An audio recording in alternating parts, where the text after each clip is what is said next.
같이 묵도하심으로 12월 첫째 주일 대림절 첫 번째 주일 예배 하나님께 드리겠습니다. 묵도하십니다.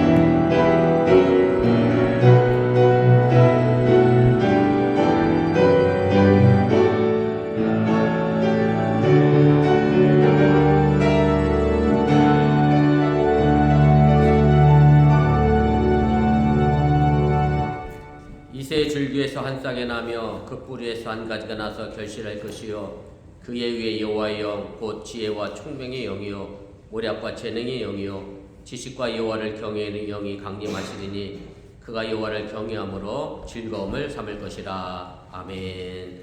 전능하신 아버지 하나님, 지난 한 주간의 삶을 지켜주시고 오늘 거룩한 주일을 맞이하여 주님 앞에 나와 예배합니다. 아직 추수감사절 연휴로 인하여 많은 이들이 출타 중에 있고 이 자리에 함께하지 못하고 있지만 저들이 어느 곳에 있든지 간에 이 거룩한 주일을 잃어버리지 아니하는 믿음의 성숙함도 더하여 주시옵소서. 이제 예배를 시작하려고 하니 사탄마이거나 틈타지 않게 하시고 오직 주님께서만 홀로 영광받아 주시옵소서. 예수님의 이름으로 기도드렸사옵나이다. 아멘.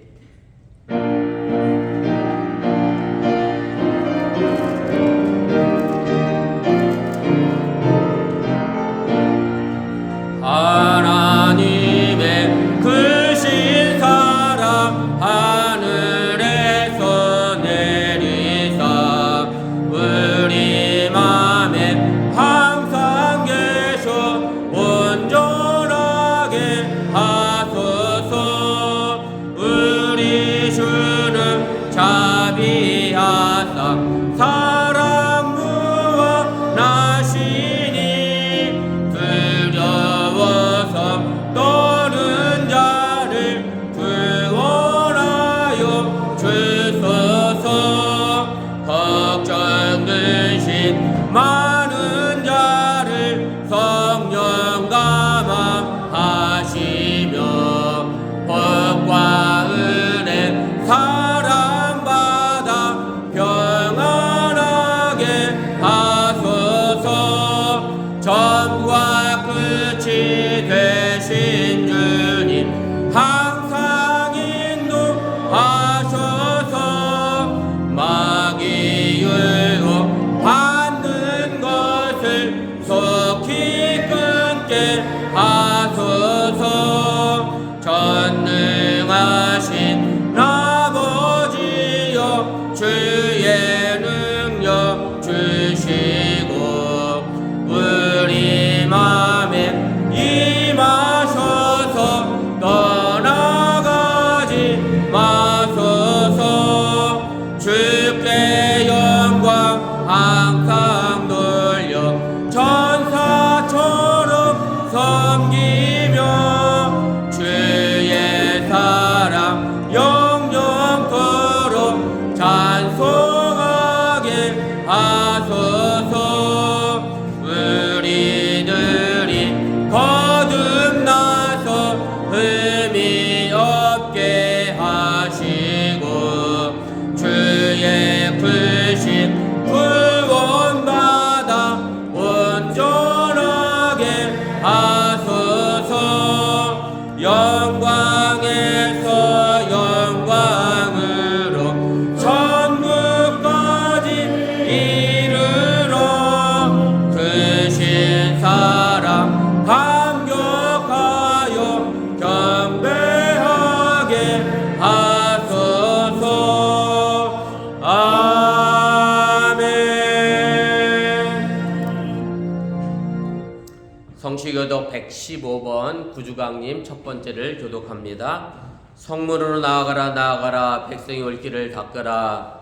그 길을 추축하고 추축하라. 돌을 제하라. 만민을 위하여 기치를 들라. 여호와께서 땅끝까지 선포하시되 너희는 딸 시온에 기르라. 보라 내 구원이 이르렀느니라. 보라 상급이 그에게 있고 보응이 그 앞에 있느니라 하셨느니라. 사람들이 너를 일컬어 거룩한 백성이라 여호와께서 구속하신 자라 하겠고 또 너를 이끌어 찾은 바 된 자여 버림받지 아니한 참범이라 하리라. 선지자 이사의 책에 쓴 바 광야에서 외치는 자의 소리가 있어 이르되 너희는 주의 길을 준비하라. 그의 오실 길을 굽게 하라. 모든 골짜기가 메어지고 모든 산과 작은 산이 낮아지고 굽은 것이 높아지고 험한 길이 평탄해질 것이요 모든 육체가 하나님의 구원하심을 보리라 함과 같으니라. 아멘.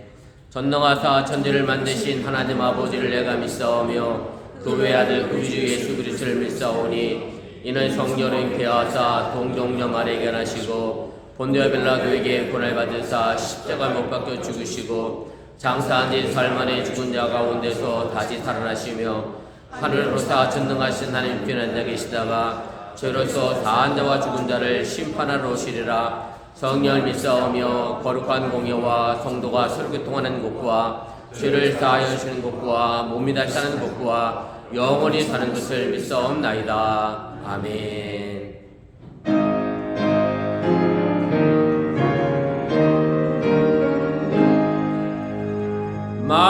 만국의 불은 하나님 온 백성 찬송 드리고 저천사여 찬송하세 찬송 성부 성자 성령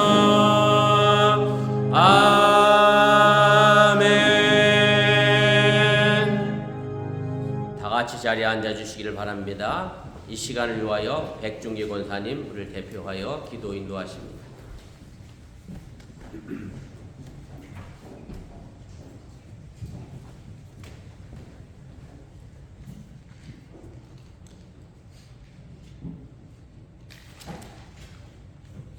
예, 다 함께 기도드리겠습니다.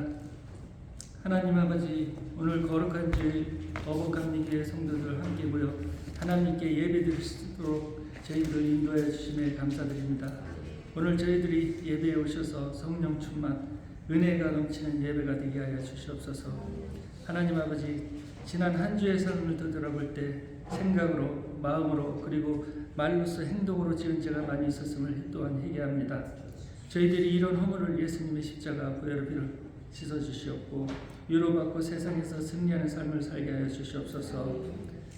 하나님 아버지, 올 한 해 유난히 무더웠던 여름도 저희들이 삶 속에 오셔서 영육간에 강건하게 지켜주시고 은혜 베풀어 주심에 또한 감사합니다.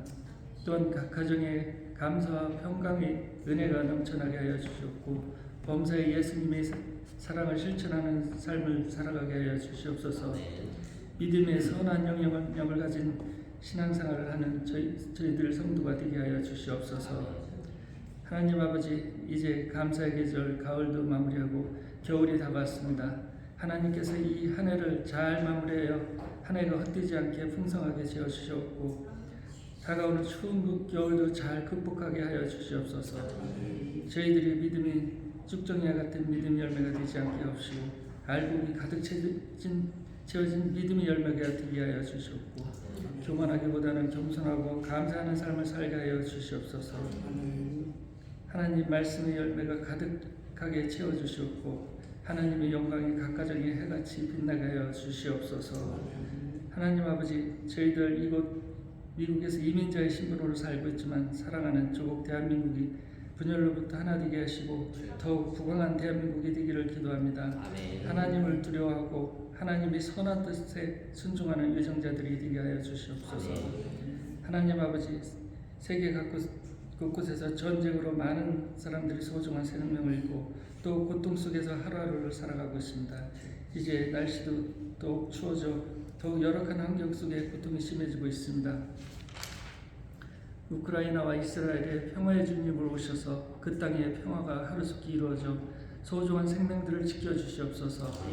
하나님 아버지, 저희 자녀들을 위해 기도합니다. 배움에 대해서 직장에서 문화적, 인종적 문제로 힘들지 않게 하여 주시옵고 차별받지 않게 하여 주시옵소서. 특별히 어린 자녀들 등하굣길 안전케 지켜 주시옵소서. 하나님 아버지, 오늘 하나님 말씀을 증거하기 위해 단위에 서신 이병수 목사님과 목사님 가정의 영육간에 강건케 지켜주시옵소서. 하나님 아버지, 오늘 목사님께서 말씀을 선포하실 때 슬픔 있는 가정에는 하나님의 평안과 위로가 함께하여 주시옵소서.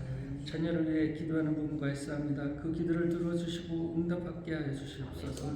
사업을 위해, 직장을 위해 기도하는 성도들 있사옵니다. 동일한 은혜가 넘치게 하여 주시옵소서. 하나님 아버지, 오늘도 예배를 위해서 보이지 않는 곳에서 마음을 담아 수고와 헌신하는 손길들, 찬양으로 예배드리는 저희들의 찬양을 기쁘게 받아주시고 은혜 베풀어 주시옵소서. 주님께 감사와 영광을 돌려드리며 부활이요 생명이신 우리 주 예수님 이름으로 기도드렸습니다. 아멘. 하늘에 계신 아버지 이름 거룩하사 주님 나라 임하시고 뜻이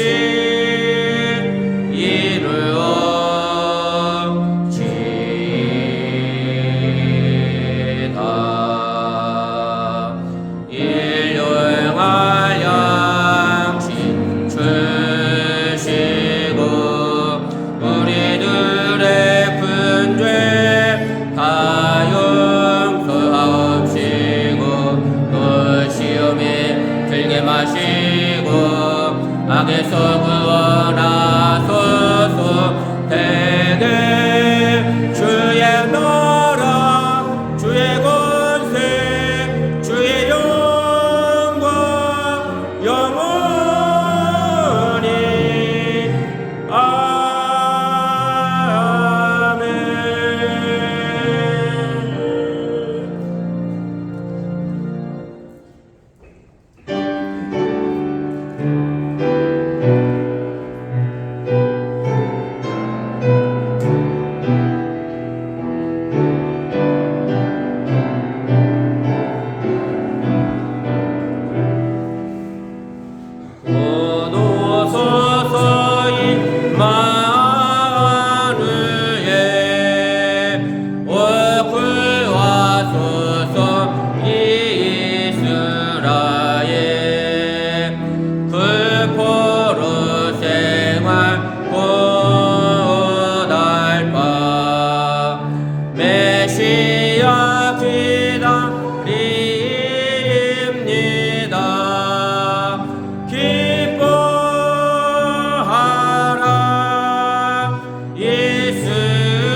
갈 길을 인도하소서. 기뻐하라 이스라엘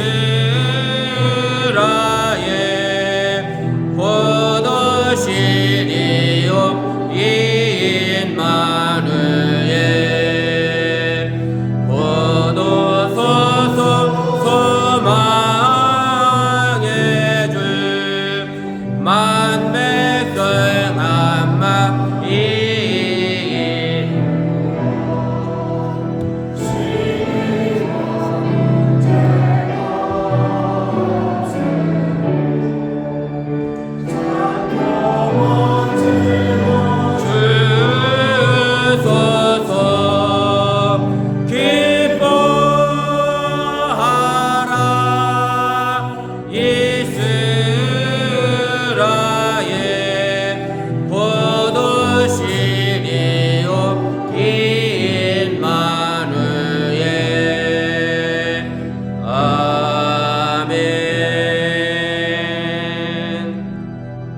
삶을 주관하시고 섭리하시는 좋으신 아버지 하나님, 오늘 거룩한 주를 맞이하여 함께 예비하며 주님께 빈손을 하지 않고 정성된 마음으로 귀한 예물 드리게 하시니 감사합니다. 이 물질이 억지로라 인색함으로 드리는 물질이 아니라 하나님을 기다리며 예수를 기다리며 소망하는 마음으로 드린 물질인 줄 믿사오니 이 물질이 온전히 하늘나라에 숨겨지게 도와주시고 살아나는 성도의 삶의 터전 속에 하나님께서 많은 것으로 또한 좋은 것으로 갚아주시고 채워주시옵소서. 11절 드렸습니다. 하나님이 약속하신 대로 저의 창고가 자도 넘쳐나게 도와주시고 감사의 예물 드렸사오니 범사에 감사할 조건 채워지게 해주시오라며 힘들고 어려운 가운데서도 감사할 수 있음에 아버지 성숙함도 더하여 주시옵소서. 또한 주의 이름을 드렸습니다. 손길 닿는 곳에 발걸음 머문 곳에 하나님의 영광의 두루 펼쳐나가도록 인도하시고 함께하여 주시옵소서. 연으로 인하여 함께하지 못한 이들 많이 있습니다. 오고 가는 발걸음 또한 운전대 아래게 친히 안전하게 보호하여 주시고 저들이 어느 곳에 있든 간에 이 거룩한 지를 잃어버리지 않은 믿음의 성숙함을 도와주시오라며 또 갑작스럽게 추워진 날씨로 인하여 감기로 함께하지 못한 이도 있사오니 주님 강건함으로 지키시고 회복되게 하여 주시기를 원하고 이 겨울 잘 지내 또한 새날을 기약하며 이 한 달을 잘 마무리하도록 또한 인도하여 주시옵소서. 이 모든 말씀 예수님의 이름으로 축복하며 간절히 기도드렸사옵나이다. 아멘. 감사합니다. 자리에 앉아주시기를 바랍니다. 교회 소식 전합니다. 앞에 화면과 지고 보시고 착오 없으시길 바랍니다. 우리 주일 성도 신앙의 기본인 거 기억하시고 주일 거룩하게 잘 지키시기를 바라고요. 추수감사절 연휴라고 제게 대놓고 페이스북에 광고가 하고 가신 분들이 많이 계셔서 제가 댓글은 꼭 남겨드렸습니다. 주일을 꼭 지키라고. 거기서도 아무튼 함께하지 못한 분들 위해서 기도해 주시고 특별히 우리 고경민 지사님하고 우리 김정 지사님은 감기 몸살로 함께하지 못했는데 건강 위해서도 기도해 주시고 또 우리 최 지사님 장례 잘 마치고 함께 예배드리게 돼서 감사하고 우리 최 지사님 또 위로해 주시면 고맙겠습니다. 그다음 예배 마치고 속회 인도자 교육이 있습니다. 기억하시고 우리 인도자 되신 분들 참석해 주시길 바라고요. 그다음에 지난주부터 오늘까지 일부 예배하고 주일학교 예배가 연합 예배를 드렸는데 다음 주에는 다시 시작합니다. 우리 주일학교와 유수 착오 없도록 신경 써주시면 고맙겠습니다. 그다음에 다음 주일에 우리 각 선교회 총회 좀 해주시기를 바라고요. 새로운 임원 선출해 주시고 또 올해 결산 마무리해 주시면 고맙겠고요. 꼭 결산 후에 남은 금액이 있으면 교회로 헌금해 주시면 제가 또 필요한 곳에 좋은 곳에 선교용으로 사용하도록 그렇게 하겠습니다.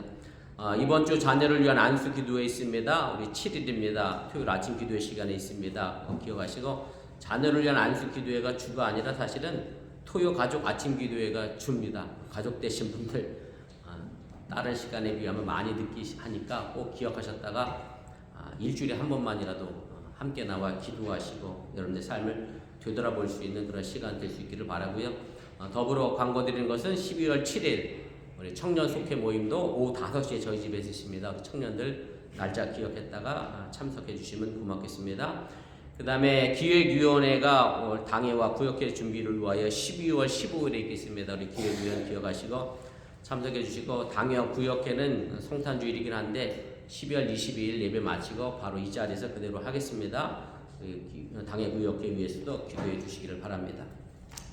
그 다음에 저희 교회 오늘 함께 예배 드리신 분 계신데 제가 지난주 설교 말에 제가 서울에 하늘이음교회에서 설교하고 왔다고 제가 30년 전에 교육전도사 하던 교회라고 말씀드렸는데 그 교회 장로님이 그때 금요 예배 오셨다가 저도 라그랜지에 꼭 가신다고 그래서 오늘 라그랜지에서 오셨습니다. 우리 백정현 장로님 우리 가족하고 우리 아드님 함께 있는데 따뜻하게 아드님도 서현이화에 계신데요. 여기 알렉산더 시티 서현이화가 아니라 조지아 서현이화에 계시다고 해요. 우리 교회 서현이화 근무하시는 분들 많이 계신데 혹 만날 일이 있는 거죠? 조지아 사람도 못 만나나요? 각자요? 공장이 다르면 다 달라요? 그렇구나. 그럼 혹시 기아에서 만나고 아무튼 서로 인사 나누시고 그렇게 하실 수 있으면 좋겠습니다. 혹시 뭐 또 제가 알아야 될 광고 있나요? 특별한 광고 없으시면 우리 하나님 말씀 보겠습니다. 요한복음입니다.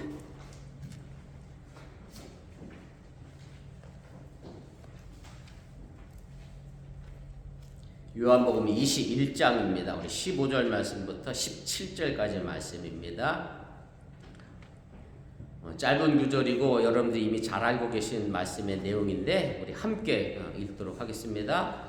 그들이 조밥 먹은 후에 예수께서 시몬 베드로에게 이르시되 요한의 아들 시몬아 내가 이 사람들보다 나를 더 사랑하느냐 하시니 이르되 주님 그러하나이다. 내가 주님을 사랑하는 줄 주님께서 아시나이다.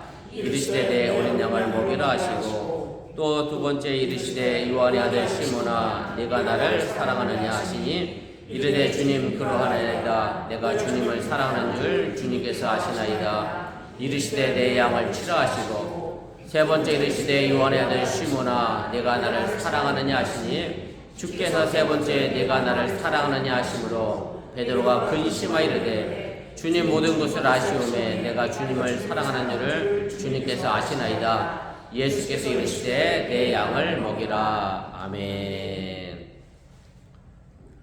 기독교인들뿐만 아니라 기독교를 믿지 않는 사람들이라도 기독교에서 말하는 핵심적인 단어가 뭐냐라고 질문을 받는다라고 하면 아마 대부분은 사랑이라 그렇게 대답을 할 거라 그렇게 제가 생각이 듭니다.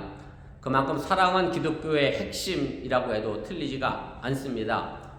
제가 예배를 마치고 축도를 하는데 그 문구를 기억하시는지 모르겠습니다. 저는 늘 이런 문구로 축도를 합니다. 부활하신 예수님의 은혜와 그리고 그 예수님을 보내주신 하나님의 사랑과 또 힘들고 어려울 때 우리에게 위로가 되시고 교통하시고 섭리하시는 성령님의 교통하심이 함께 해달라. 제가 이렇게 축도를 하게 되는데 사실은 이 축도의 원형은 고린도후서 13장 13절에 있습니다. 거기에 보면 이렇게 돼 있어요. 주 예수 그리스도의 은혜와 하나님의 사랑과 성령의 교통하심이 너희 우리와 함께 있을지어다. 하나밖에 없는 아들을 보내신 하나님의 사랑 그리고 우리의 죄를 위하여 십자가에서 기꺼이 달려 죽으신 예수님의 사랑 어찌 보면 이것이 기독교의 핵심이라고 해도 틀리지가 않습니다. 그런데 이 사랑은 우리가 늘 그렇게 이야기하고 또 말하고 있음에도 불구하고 너무나도 익숙함에도 불구하고 참 어려운 단어가 사랑이 아닌가 그런 생각을 하게 됩니다. 많은 사람들이 알고 있는 것처럼 고린도전서 13장은 우리가 사랑장이다 그렇게 알려져 있습니다. 이 고린도전서 13장 사랑장의 끝은 이렇게 됩니다. 고린도전서 13장 13절이죠. 그런즉 믿음, 소망, 사랑 이 세 가지는 항상 있을 것인데 그 중에 제일은 사랑이라 이렇게 사도 바울이 결론을 내립니다. 아마도 거의 대부분의 기독교인들이 이 구절이 너무나도 익숙해서 늘 외우듯이 묵상을 하고 있을 것인데 그런데 왜 굳이 사도 바울이 믿음, 소망, 사랑 이 세 가지를 순서를 매겨가면서 왜 사랑이 제일 우선이다 이렇게 했을까라고 하는 의구심을 가져보기는 참 쉽지가 않습니다. 그런데 놀랍게도 고린도전서 13장 2절 후반부에 보면 이런 말씀이 있습니다. 또 산을 옮길 만한 모든 믿음이 있을지라도 사랑이 없으면 내가 아무것도 아니요 이렇게 되어 있습니다. 사실 이 말씀처럼 내가 산을 옮길 수 있는 믿음을 가지고 있다라고 하면 정말 대단한 믿음이 아닐 수가 없습니다. 그냥 쉽게 말씀드리면 오늘 아침에 딸내미가 드라마 보더니 이런 그게 나오더라고요. 유행가 가사잖아요. 세상 만사 모든 일이 내 뜻대로 해야만 되겠소만 이런 가사가 나오길래 딱 여기에 맞아. 세상 모든 일이 내 뜻대로 안 되잖아요. 근데 내 앞을 가로막고 있는 산이 딱 있으면 그때 기도해서 그 산이 싹 없어지면 그래서 내 뜻대로 정말 다 된다면 이것처럼 크고 놀라운 믿음의 역사가 없을 텐데 그런데 사도 바울은 그 뒤에다가 뭐라고 덧붙였느냐면 그래도 사랑이 없으면 내가 아무것도 아니다. 존재 자체가 무다라고 선언을 하게 됩니다. 아무리 큰 믿음을 가졌어도 사랑이 없다라고 하면 그 사람은 있으나마나한 존재라고 하는 얘기고 존재할 만한 가치가 없다는 그런 말이 된다는 사실입니다. 사랑이라고 하는 것은 사실 우리의 믿음 생활 위에 있습니다. 고린도전서 13장 1절에서 사도 바울은 이렇게 시작을 합니다. 내가 사람의 방언과 천사의 말을 할지라도 사랑이 없으면 소리나는 구리와 울리는 꽹과리가 되고 방언이라고 하는 것 하나님과 통하는 신비한 언어입니다. 천사의 말 역시 신적인 언어를 가리키게 됩니다. 그런데 이와 같이 천상의 소중한 말을 할지라도 사랑이 없으면 소리나는 구리와 울리는 꽹과리가 된다라고 말하고 있습니다. 사실 이 말씀은 늘 제게 큰 도전이 되는 말씀이기도 합니다. 제가 앞에서 아무리 좋은 말로 설교를 잘 한다 할지라도 제가 여러분들을 사랑하는 마음이 없으면 제 설교는 뭐에 지나잖아요? 울리는 꽹과리에 지나지 않게 되기 때문에 그렇습니다. 여러분들이 누군가에게 무슨 말을 하더라도 사랑을 담아 그 말을 전할 수 있기를 바랍니다. 사랑은 결국 모든 신앙을 넘어서게 됩니다. 나아가 사도 바울은 예언의 능력도 모든 지식도 모든 구제도 그리고 내 몸을 불사르게 내어주는 열정이 있다 할지라도 사랑이 없으면 내게 아무 유익이 없다라고 그렇게 말합니다. 고린도전서 13장 8절에서 사도 바울은 사랑만이 영원하며 다른 모든 것은 끝이 있다라고 그렇게 선언하기도 합니다. 그리고 요한서신을 보면 사도 요한은 하나님이 곧 사랑이라 그렇게 말하기도 합니다. 요한일서 4장 7절 8절 말씀입니다. 사랑하는 자들아 우리가 서로 사랑하자. 사랑은 하나님께 속한 것이니 사랑하는 자마다 하나님으로부터 나서 하나님을 알고 사랑하지 아니하는 자는 하나님을 알지 못하나니 이는 하나님은 사랑이심이니라. 지금 우리가 사랑하고 있다라고 하면 바로 그 사랑이 하나님이라고 하는 말씀입니다. 하나님은 우리가 저 멀리 높이 바라다보는 분이 아니라 우리가 진정으로 누군가를 사랑할 때 바로 그 사랑 안에 계시는 분이 하나님이라고 사도 요한은 우리에게 말씀해 줍니다. 하나님은 오직 사랑할 때만이 만날 수 있는 분이기 때문에 사도 요한은 그렇게 하나님은 사랑이라고 정의하고 있습니다. 오늘 우리가 함께 읽은 본문의 말씀은 예수님이 십자가에서 돌아가신 다음에 실망해서 다시 자신의 생업으로 돌아간 제자들에게 디베랴 바닷가에서 일어난 사건의 말씀입니다. 그리고 이 부활하신 예수님은 베드로에게 아주 중요한 질문을 하고 있고 베드로는 이에 대하여 답을 하고 있는 것이 오늘 우리가 읽은 본문 말씀의 핵심입니다. 이 본문의 배경은 이렇게 됩니다. 요한복음 21장의 시작을 보면 예수님이 밤새 그물을 던져도 한 마리도 잡을 수 없는 제자들에게 나타납니다. 말 그대로 절망의 밤에 예수님은 나타나셨습니다. 그 밤에 부활하신 주님은 조용히 다가와서 제자들에게 이렇게 말을 합니다. 요한복음 21장 6절이죠. 그물을 배 오른편에 던져라. 그리하면 잡으리라. 이렇게 말씀해 줍니다. 평생 어부로 살던 제자들이 그리고 낯선 바다도 아닌 자기가 늘 고기 잡던 그 바닷가에서 밤새 고기를 잡았는데 낚시로 잡은 것도 아니고 뭐로 잡았어요? 그물을 던져 잡았는데 한 마리도 못 잡은 것도 정말 엄청난 기적이 아닐 수 없습니다. 낚시로야 못 잡을 수도 있죠. 그런데 그물을 던졌는데 어떻게 한 마리도 못 잡겠어요? 전직 어부가 평생 어부로 살던 사람이 자기가 늘 고기 잡던 바닷가에서 엄청난 기적을 만든 게 이 절망의 밤에 일어난 사건이기도 합니다. 그런데 예수님이 오셔서 배 오른쪽에 그물을 던지라고 말씀하시고 그 말을 들은 제자들은 이제 부정적인 측면에서 기적이 아니라 아주 긍정적인 측면에서 놀라운 기적을 체험하게 됩니다. 그물을 들 수 없을 만큼의 많은 고기를 잡게 됩니다.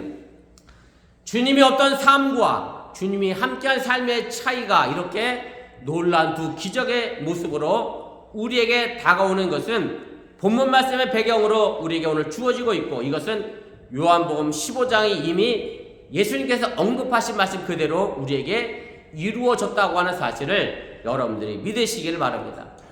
요한복음 15장 5절에 보면 이런 말씀이 있습니다. 나는 포도나무에 너희는 가지라. 그가 내 안에 내가 그 안에 거하면 사람이 열매를 많이 맺나니 나를 떠나서는 너희가 아무것도 할 수 없음이라.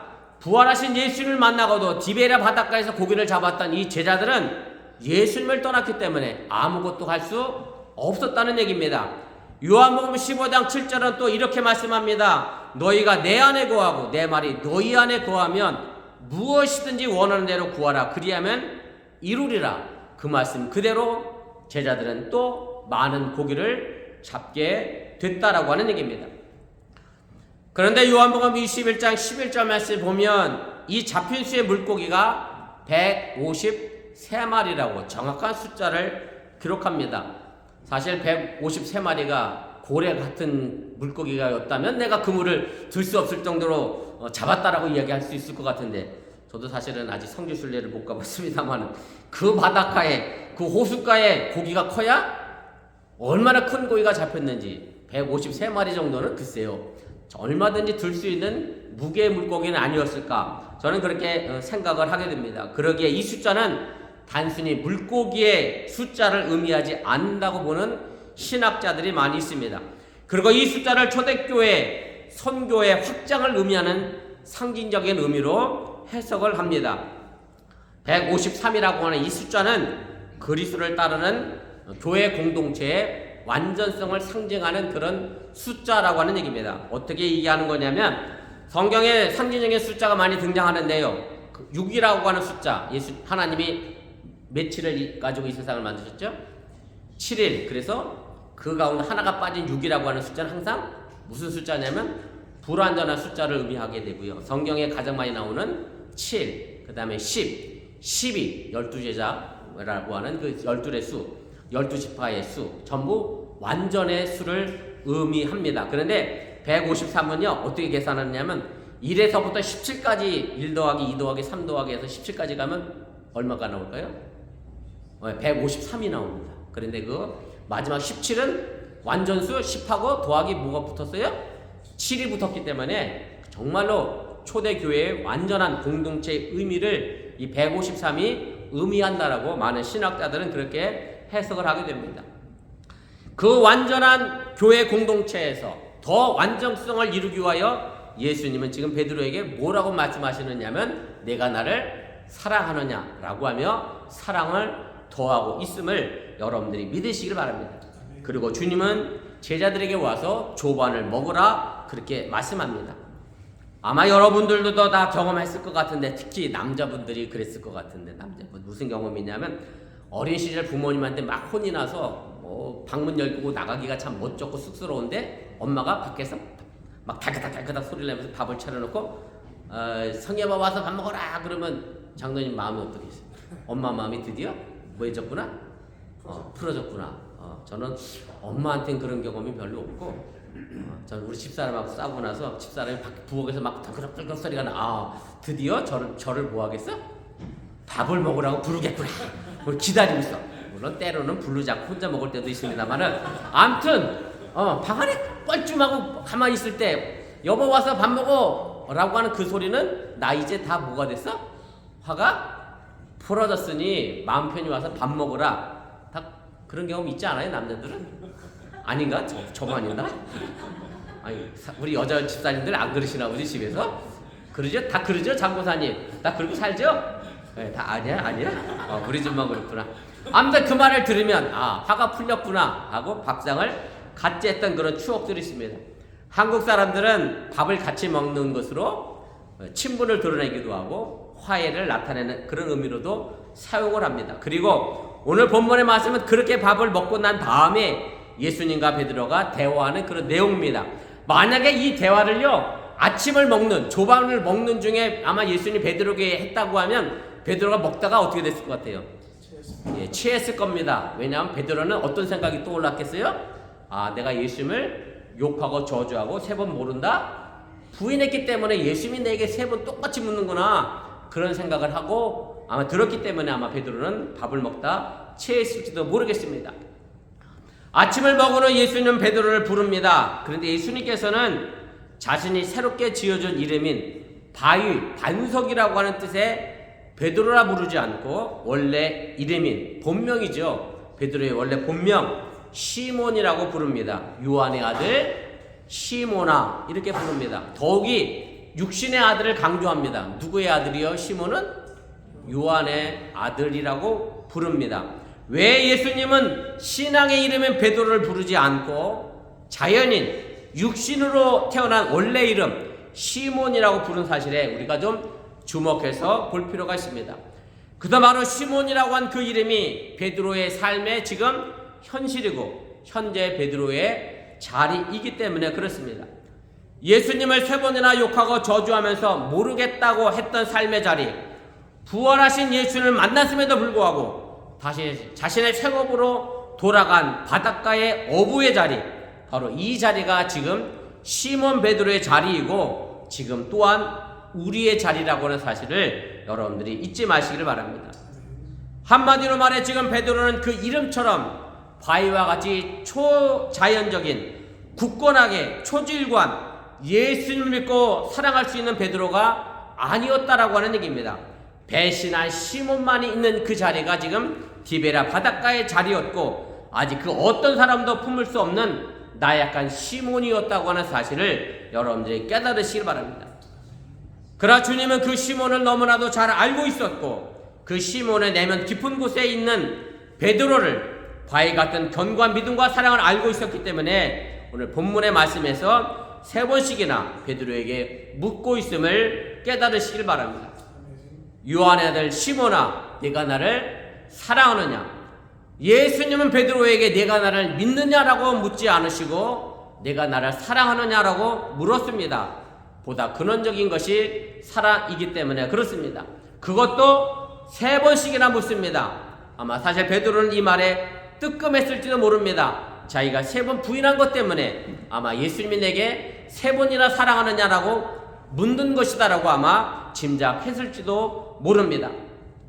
사실 이 사랑의 질문은 베드로만 문제가 아니라 우리에게도 이 사랑의 질문은 여전히 당황스러운 질문이기도 합니다. 왜냐하면 저도 아이 낳기 전에 우리 집사람 손잡고 다녔는데 아이 낳고 난 이후에 각자 아이들 키우다 보니까 지금 손잡으려면 왠지 그렇죠. 쑥스럽습니다. 그래서 당신이 나 사랑해? 라고 서로 물어본 지도 어느 세월이지 기억도 안 나잖아. 그죠? 기억도 안 나. 장원이하고 혜은이는 서로 사랑을 확인하나 모르겠네. 하지 연애할 때는 늘 확인하고 사랑한다 하는데 30년 같이 살아보니 그 말이 어느샌가 사라지고 사실 자식한테도 이 사랑한다는 말하기가 그렇게 쉽지가 않은 것이 부모님에게 사랑한다는 말은 더더욱 참 어려운 것이 우리가 살고 있는 현실의 삶의 모습이라고 그런 생각을 하게 됩니다. 그래서 내가 나를 사랑하느냐라고 하는 이 질문이 어찌 보면 너무나도 오래 잊고 살았던 아니 잊고 싶었던 그런 질문인지도 모르겠습니다.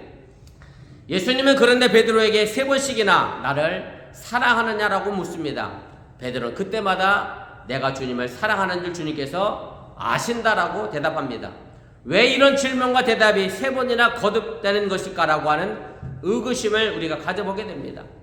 이 의구심을 풀어내기 위해서 헬라어 원문에 나오는 사랑의 단어에 대한 두 차이로 설명을 하기도 합니다. 무슨 말씀인가 하면 한글 성경에는 전부 사랑이라고 되어 있습니다만은 헬라어 원문 성경에는 이 사랑이라는 단어가 두 단어로 사용이 됩니다. 예수님이 첫 번째, 두 번째 물었던 사랑은 아가파소라는 단어를 사용합니다. 뭐에 파생된 말이겠어요? 아가페, 하나님의 무조건적인 사랑을 얘기하는 단어로 아가페 사랑으로 예수님을 질문했는데 베드로는 그 예수님의 질문에 뭐라고 대답했느냐면 필레오의 사랑으로 대답합니다. 필레오는 헬라어에서 친구 간의 사랑, 우정을 뜻하는 그런 사랑입니다. 예수님은 2번 아가페로 물으셨고 베드로는 2번 필레오로 대답했습니다. 그러자 예수님은 3번째는 필레오로 질문하셨고 베드로도 필레오로 예수님께 대답을 합니다. 그래서 우리가 이 말씀을 좀 더 쉽게 말씀을 드리면 예수님은 베드로에게 아가페에 대해서 물었는데 베드로는 저는 그런 고차원적인 사랑을 무조건적인 사랑을 할 수 있는 사람이 못 됩니다 라고 낮은 차원의 사랑인 필레오로 대답을 한 것이고 그래서 예수님이 3번째는 그럼 내가 인간적으로라도 나를 사랑하느냐라고 물으셨고 베드로는 그 사랑도 제대로 지키지 못했던 과거의 행적을 기억하면서 근심하면서 그래도 내가 예수님은 인간적으로는 사랑합니다라고 대답했다라고 하는 해석을 하는 분들도 많이 계십니다. 그런데 요한복음 안에서 이 두 단어를 사신 하나님의 조건 없는 사랑 혹은 또 다른 하나는 친구 간의 사랑이라는 식으로 나눠서 이야기하기는 조금 어렵습니다. 왜냐하면 요한복음 저자가 이 두 단어를 모두 사용하고 있기 때문에 그렇습니다. 동일하게 하나님의 사랑과 친구 간의 사랑을 이 두 단어를 가지고 동일하게 사용하기 때문에 꼭 구별하기가 쉽지가 않습니다. 그리고 또 하나 생각할 것은 예수님과 베드로는 헬라어로 말을 했을까요? 그리스어로 예수님과 베드로가 대화했을까요? 아니죠. 뭘로 대화를 했죠? 아람어. 예수님과 베드로의 모국어인 아람어로 했고, 사실 그 아람어를 헬라어 성경으로 번역하면서 헬라어 성경 저자가 옮기며 이 두 단어를 이제 사용한 건데, 그래서 아람어가 그렇게 미묘한 차이를 가지고 이 두 사랑의 의미를 이해하겠다. 그리고 또 보기도 어려운 부분이 사실 없지 않아 있습니다. 그래서 예수님의 이 질문에서 어떤 단어가 사용되었는가 라기보다는 왜 예수님이 똑같은 질문을 3번이나 했느냐라고 하는 부분에 우리가 초점이 맞춰져야 한다고 저는 생각을 합니다. 예수님께서는 이 3번의 질문을 통해서 베드로가 사도로서 온전한 사명을 감당하기 위하여 가장 필요한 것은 바로 주님을 향한 사랑이라고 하는 진리를 강조하고 있다고 하는 사실을 여러분들이 기억하시기를 바랍니다. 제가 신학교 다닐 때 우리 백장로님 담임 목사님 이상일 목사도 저랑 신학교 동기인데, 신학교 화장실에 가면 별의별 낙서가 다 있습니다. 아주 촌철살인 같은 낙서들이 있는데 제가 본 2가지 낙서가 아주 기억에 남아요. 아직도. 하나는 뭐냐면 니체가 한 말을 써놨어. 뭐라고 썼어요? 니체는 뭐라고 그랬어요? 신은 죽었다. 니체 이렇게 써놨거든요. 그랬더니 그 밑에다가 뭐라고 써있는 줄 아세요? 하나님이 한 말이거든요. 니체도 죽었다. 이런 말을 제가 본 기억이 있고, 또 하나 이런 얘기 있습니다. 제가 신학교 다닐 때 한참 한국에서 유행했던 국악풍 노래의 찬양이 있습니다. 예수님이 좋은 그거 아세요? 그 다음에 어떡합니까? 이런 찬양이거든요. 그걸 이렇게 예수님이 좋은 걸 어떡합니까? 딱 썼더니 그 밑에다가 뭐라고 썼느냐면, 뭘 어떻게 임마, 예수님이 그렇게 좋으면 너도 예수님처럼 뭐 하면 돼요? 십자가에 달리면 되지. 이 말이요 사실은 약간 앞에 말을 비꼬아서 한 말이긴 한데, 이게 기독교의 핵심을 찌르고 있는 굉장히 중요한 말 그대로 촌철살인과 같은 한 문장임을 여러분들이 기억하시기를 바랍니다. 다시 말씀드려 예수를 믿는다라고 하는 것은 결국 예수님이 가신 길을 우리도 뭐 하겠다는 거예요? 걸어가겠다라고 하는 것이기 때문에, 그렇기 때문에 이 장량스러운 이 말이 어찌 보면 기독교의 핵심이라고 해도 틀리지 않는다라고 하는 얘기입니다. 아주 유명한 소설가죠. 도스토옙스키가 쓴 소설 가운데 까르마조프가의 형제들이라고 하는 이 소설에 보면 이런 글귀가 하나 있습니다. 지옥이란 다름 아닌 사랑할 수 있는 능력을 상실하는 데서 오는 괴로움이다. 사랑할 수 없음이 지옥입니다. 거꾸로 말하면 사랑에 무능한 사람이 되지 않을 때 우리는 천국에 속한 사람으로 살게 됩니다. 천국은 죽은 다음에 가는 곳이 아니라 천국은 이 세상에 살고 있는 우리가 지금 여기서 사랑할 때 이루어집니다. 그리고 우리가 온전히 이루어내지 못하는 그 사랑으로 인해 미완성의 천국을 죽음 다음에 가서 우리가 온전하게 그 사랑을 이루게 된다고 하는 사실을 여러분들이 믿으시기를 바랍니다. 주님이 내가 나를 사랑하느냐라고 하는 이 3번 질문에 처음 2번 베드로는 주님 그러하니이다 라고, 내가 주님을 사랑하는 줄 주께서 아시다 라고 대답을 합니다. 그러나 주님께서 3번째 물었을 때 베드로는 근심하며 대답합니다. 왜 이리 주님이 내 사랑을 다시 한번 확인하는 것일까? 아마 그렇게 근심했을 겁니다. 시몬의 입장에서는 지난 과거의 잘못된 행동이 생각났을 것이고, 그런 베드로에게 예수님은 내 양을 먹이라, 내 양을 치라, 내 양을 먹이라 라는 말로 대답을 해 주셨습니다. 사랑은요 머리로 하는 것이 아니라 내 삶의 현장에서 주님의 양을 먹이는 데 있습니다. 지금 명절이라고 해서 우리 현규 형경이가 집에 와 있습니다.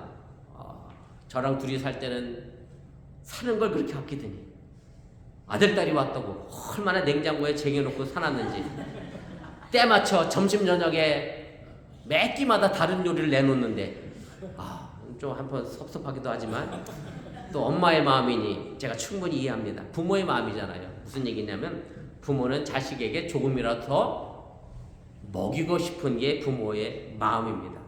입으로만 자녀를 사랑해서는 내 자녀가 결단코 뭐 할 수 없어요? 건강해질 수 없습니다. 삶으로 행동으로 뭔가 만들어 먹여줘야 행동하는 사랑이 내 자녀를 건강하게 살찌울 수 있게 한다라고 하는 얘기입니다. 물론 요한복음 전체에서 양식은 주님의 말씀입니다. 말씀은 하나님의 영, 거룩한 영, 성령으로 마음을 채웁니다. 그 마음은 바로 사랑입니다. 사람은 사랑하기 위하여 그리고 사랑받기 위하여 태어난 존재입니다. 사람인 것은 사랑하는 존재이기 때문에 그렇습니다. 우리가 지금 주님의 탄생을 기다리는 대림절 기간입니다. 기다림은 기도이며 사랑입니다. 사랑하기에 기다리는 것이고 사랑하기에 그를 기다리며 준비합니다. 우리 장로님 제가 한국에서 뵀을 때 이제 저보다 먼저 미국에 오셨는데 저희 집사람은 저를 기다리느라고 애 많이 썼거든요. 아드님도 아버지 올 때 기다렸죠 많이? 뭐 집 청소하고 닦고 쓸고 그죠? 아버님 좀 사랑하기에 기다리는 겁니다. 그리고 준비합니다. 우리가 대림절 첫 번째 주일을 오늘 맞이했는데 성탄이 오기 4주 전까지 여러분들이 그 주님을 사랑하는 마음으로 이 대림절기에 잘 준비하셔서 정말로 예수님께서 우리에게 보여주신 그 사랑의 말씀을 여러분들에게 서로 나누고 먹이는 그런 우리 어본교회가 되어질 수 있기를 바랍니다. 구체적인 사랑의 삶은 살리기 위하여 먹이는 겁니다. 주님은 우리에게 그래서 서로 사랑하라 말씀하고 있는 거고 우리 어본교회가 서로 주님의 말씀으로 서로 먹이고 그 말씀대로 살고자 하는 곳이 되어질 수 있기를 바라고 주님이 꿈꾼 하나님의 나라 진정한 교회는 주님의 말씀을 가지고 서로를 살려내는 교회임을 여러분들이 잊지 마시길 바랍니다. 우리가 무슨 일을 하든 무슨 말을 하든 네가 나를 사랑하느냐 이 질문 앞에 서시기를 바랍니다. 그리고 그 질문에 행동하는 사랑의 응답이 있을 때에 우리는 비로소 아름다운 가정, 교회다운 교회를 만들 수 있다고 하는 사실을 여러분들이 잊지 마시길 바랍니다. 이제 대림절을 시작하는 이 첫 주간에 내가 나를 사랑하느냐라고 하는 이 질문 앞에 서서 서로 사랑의 하늘의 양식을 먹임으로 우리 가정과 직장과 교회를 살려낼 수 있기를 주님의 이름으로 간절히 축원을 드립니다. 우리 기도하겠습니다. 말씀을 기억하며 우리 1분여 정도 합심해서 함께 기도하겠습니다. 내가 나를 사랑하느냐라고 하는 예수님께서 요한의 아들 시몬에게 한 이 질문 곧 우리에게 하고 있는 질문임을 여러분들이 잊지 마시기 바랍니다. 예수님은 시몬에게 베드로라고 하는 이름을 지어줬음에도 불구하고 부하로 만난 디베라 바닷가에서는 요한의 아들 시몬이라 육신의 이름을 불렀습니다. 부활한 예수를 만나고도 아니 그 전에 이미 예수를 모른다 부인하고 저주했던 자신의 모습을 생각해보면 베드로라고 하는 이름을 불려내기에는 좀 부족한 그래서 시몬일 수밖에 없는 그런 상황에 놓여있는 시몬에게 예수님은 내가 나를 사랑하느냐라고 묻습니다. 베드로가 지켜내지 못했던 그 사랑 사실 우리도 제대로 지켜낼 수 없습니다. 어찌 보면 내 삶의 현장이 시몬의 현장이고 디베라 바닷가의 현장임을 여러분들이 기억하시며 오늘도 대림절기를 맞이하면서 성탄절을 기다리면서 내가 나를 사랑하느냐라고 하는 예수님의 질문 앞에 여러분들이 설 수 있기를 바라고 그 질문을 가지고 여러분들의 가정과 교회와 직장을 또 주님의 말씀으로 먹여 살려내는 믿음의 삶을 이뤄낼 수 있기를 주님의 이름으로 간절히 축원을 드립니다. 우리 잠시 합심해서 함께 기도하겠습니다. 전능하신 아버지 하나님 감사합니다. 오늘 시간에 부족한 종이 잠시 말씀을 전했습니다. 잘못 전한 것이 있으면 저들 마음과 생각 속에 사라지게 놓아주시고 하나님의 구원의 말씀이 능력만 저들 삶을 지켜낸 힘이 되게 하시고 저들 삶을 이끌어내는 능력의 삶이 되도록 인도하시고 함께하여 주시면서 오늘로 이 일 앞에 내 삶이 어떤 것인가 다시 한번 기억하게 하여 주시고 이 대림절기 속에서 성탄을 기다리 이 절기 속에서 상업적인 예수님만 남아있고 아버지 하나님 진정 예수를 사랑하는 마음으로 우리가 예수를 기다리고 있는지 다시 한번 내 자신을 돌아보며 그렇게 하나님의 역사를 이뤄가도록 인도하시고 함께하여 주시옵소서. 이제 내가 나를 사랑하느냐라고 질문했던 예수의 이 질문을 시몬 베드로에게 한 것이 아니라 오늘 되게 하고 있음을 다시 한번 기억하면서 우리가 이 질문 앞에 겸허하게 이 질문을 받아들이며 내가 이 땅에서 어떻게 삶을 살아낼 것인가 다시 한번 고민하며 기도하며 정말로 머리로 하는 사랑이 아니라 삶의 행동을 옮겨나가는 그런 믿음의 사랑의 역사를 이뤄가도록 인도하시고 함께하여 주시옵소서. 사랑의 하나님 오늘 시간에 부족한 종이 잠시 말씀을 전했습니다. 요한의 아들 시몬아 내가 나를 사랑하느냐? 라고 예수님은 질문하셨는데 이 질문이 지금 삶의 현장에 있는 우리에게 하고 있음을 잃어버리지 않게 하여 주시옵소서. 내 가정에서, 내 직장에서, 교회에서 주님의 말씀을 가지고 내가 얼마나 살려내고 있는지, 사람의 생명의 역사를 만들어가고 있는지 다시 한번 돌이켜보게 해주시고, 사랑은 머리로 하는 것이 아니라 행동으로 삶의 실천으로 하는 것임을 저희들 다시 한번 잃어버리지 않게 해주시려나며, 서로가 서로를 위하여 그렇게 사랑의 열매를 만들어가며 서로를 먹이며 저희의 가정을 천국으로, 저희의 교회를, 직장을 천국으로 만들어가게 하여 주시옵소서. 이 모든 말씀 예수님의 이름으로 축복하며 기도드렸사옵나이다. 아멘. 광고 하나 더 드리겠습니다. 저 애찬하는 곳이 의자가 여전히 없습니다. 먼저 내려가시면 의자 좀 세팅해 주시면 고맙겠습니다. 우리 다 같이 일어나서 찬송가 105장 우리 찬송하시고 축도로 축복송으로 예배 마치겠습니다.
부활하셔서 우리에게 생명 되신 예수님의 은혜와 독생자를 아낌없이 우리에게 보내주신 하나님의 놀라우신 사랑과 힘들고 그럴 때마다 저에게 위로가 되시고 힘이 되시는 성령님의 교통하시고 감동감하심의 역사가 내가 나를 사랑하느냐라고 하는 질문 앞에 겸허하게 선 우리 어번교회 성도들 위해, 우리 사랑하는 백정년님과 그 가정 위에 이제부터 영원토록 함께 하시기를 간절히 축원하옵나이다. 아멘.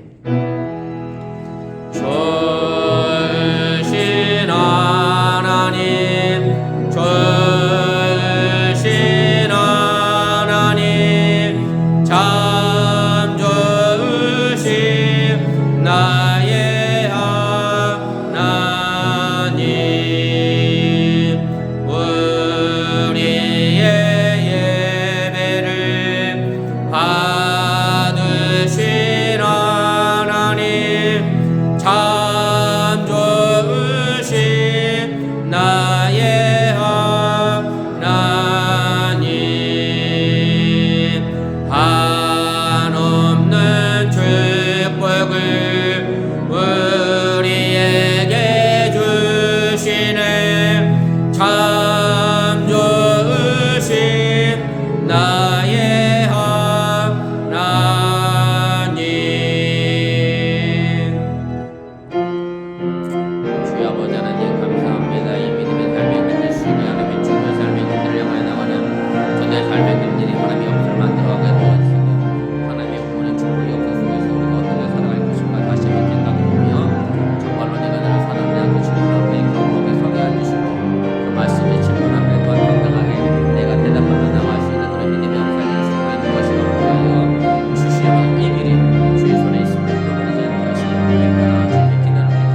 예배를 마쳤습니다. 믿음으로 한 주간도 승리하시기를 바랍니다.